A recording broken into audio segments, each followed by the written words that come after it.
Hello, Dr. Peterson and class. My name is Jimmy Greenbank, and I'm very excited to talk to you today about New Zealand and its journey through colonization, globalization, and trade. Today, we're going to do a brief dive into its history as a British colony, how globalization has shaped its economy, politics, and culture, its role in international trade agreements, and how multinational corporations have played a part in its development. So, without further ado, let's get started.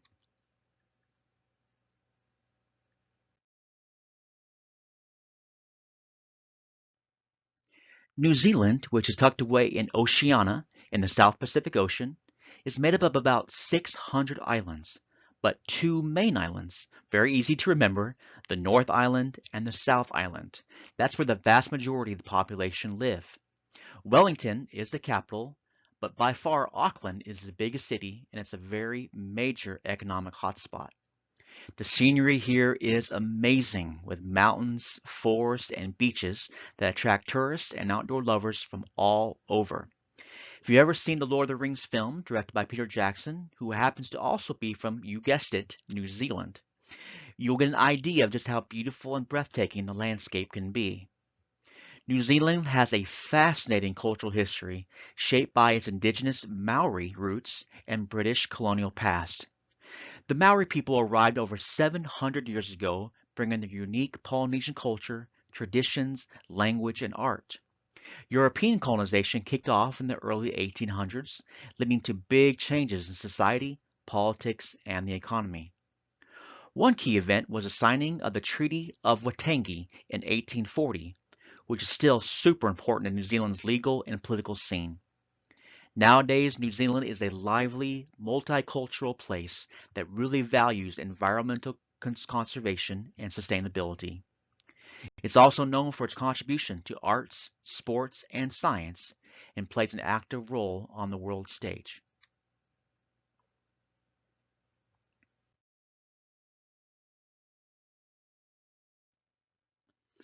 New Zealand was colonized by Britain in 1840 with the signing of the Treaty of Waitangi between the British Crown and Maori chiefs.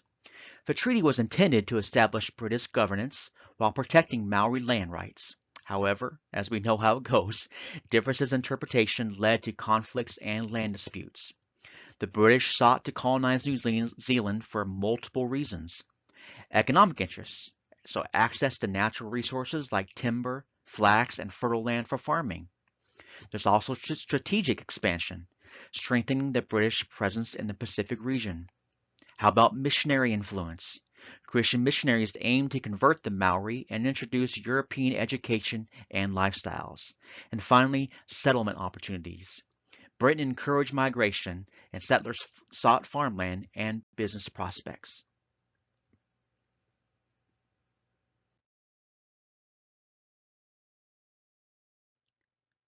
The colonization of New Zealand had long-lasting effects. There was Maori land loss. The government passed laws that allowed for land confiscation, displacing Maori communities. There was a new governance system. British institutions replaced traditional Maori leadership structures. There was cultural suppression. The use of the Maori language and customs declined as English became its dominant language. There were wars and conflicts. The New Zealand Wars involved battles between the Maori and British over land rights happened between 1845 and 1872. There were some reconciliation efforts. The Waitangi Tribunal, established in 1975, now works to address grievances and return lands to Maori tribes.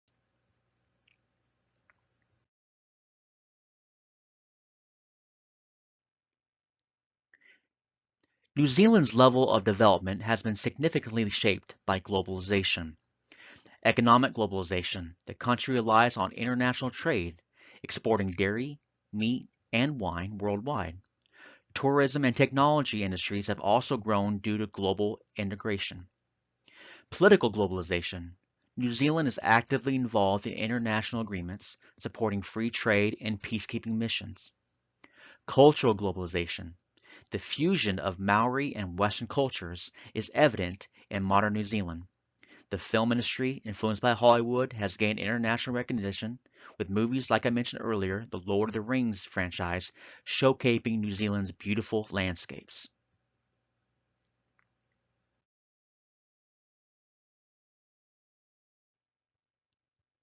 There are some pros and cons.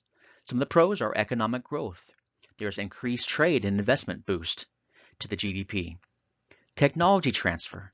New Zealand benefits from advancement in agricultural, healthcare, and infrastructure. There's cultural exchange. Global tourism promotes Maori culture worldwide. Now for the cons. Cultural erosion. Western influence has led to a decline in traditional Maori practices. Economic dependency. The country is highly reliant on trade partners like China and Australia. Environmental impact. Intensive farming for global exports has contributed to deforestation and water pollution.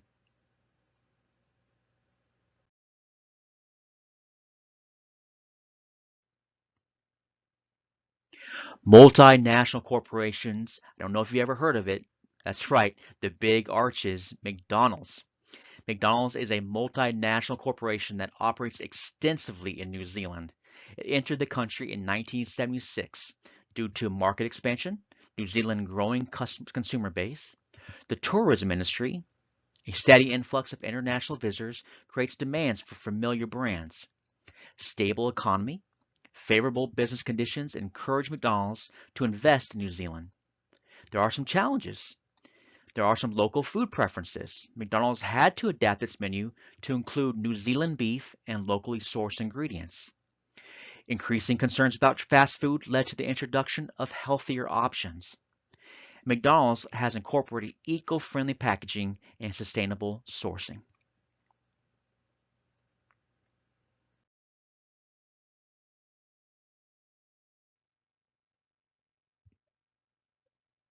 New Zealand actively participates in global organizations. Two key institutions include the United Nations. New Zealand contributes to peacekeeping missions and supports global policies on climate change and human rights. Also, the WTO, or the World Trade Organization. Its membership allows New Zealand to negotiate trade deals and reduce tariffs, enhancing its economic growth. Participation in these institutions help New Zealand maintain strong diplomatic relations and access global markets.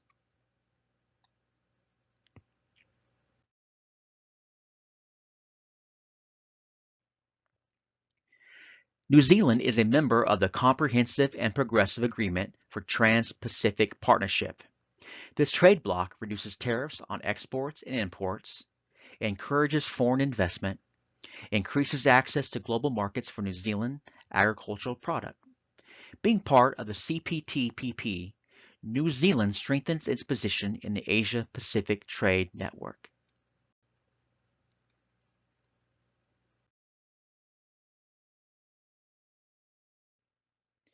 New Zealand's top export products include dairy products such as milk, butter, and cheese, meat such as beef and lamb, wine, and its top import products include machinery and electronics, vehicles, and petroleum products.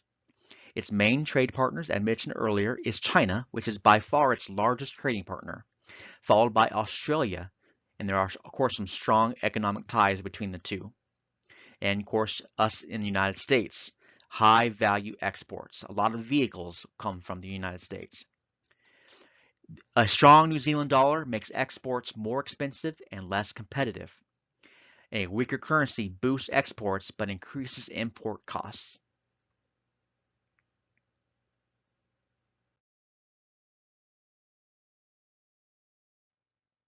New Zealand is a highly developed country that has benefited from globalization and international trade. Despite challenges from colonization, it has built a strong economy and plays an active role in global affairs. There are a couple fun facts. New Zealand was the first country in the world to grant women the right to vote in 1893. Also, if you've never seen the Haka dance in video or in person, I highly recommend it. It is pretty amazing to watch. Thank you so much for viewing this video about New Zealand. It is a beautiful place that my wife and I both hope to visit very soon in the future, and I hope you have a wonderful day. God bless.